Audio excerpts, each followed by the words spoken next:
the value that we should be looking for in presidents?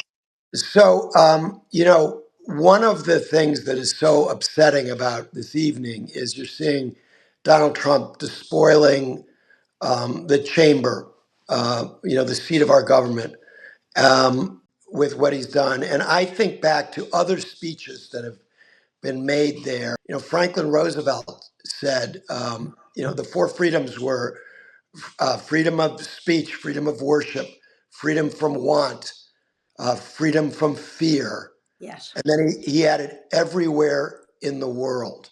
Now, what do those and other of FDR's remarks suggest? And this is, my first book was about FDR and his first 100 days. And the defining moment, as I called it, is now happening in reverse. So we're getting Yes.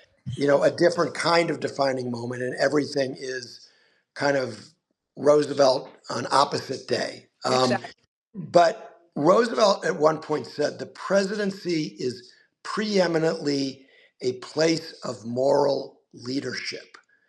And that doesn't mean that, our presidents are never going to lie.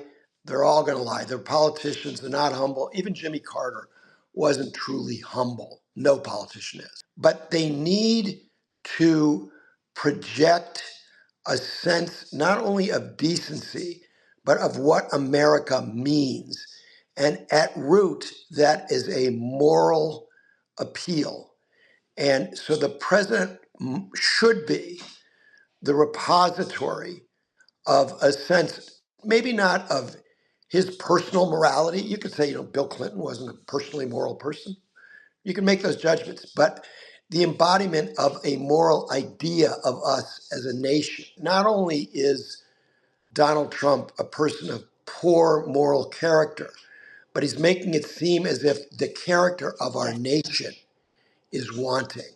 Yes. So the next president must be somebody who understands this moral imperative, whatever the particular policies are, and to get into greater consonance with our Constitution. I've interviewed 9 of the last Wow. 10 American presidents. Even Nixon, they believed in the Yes. American idea Yes. and the notion that they would change sides and go with the bad guys. We have to do everything we can to resist it. We should all aspire to, first of all, seize our citizenship, seize our responsibility as members of an active democracy, and demand moral leaders.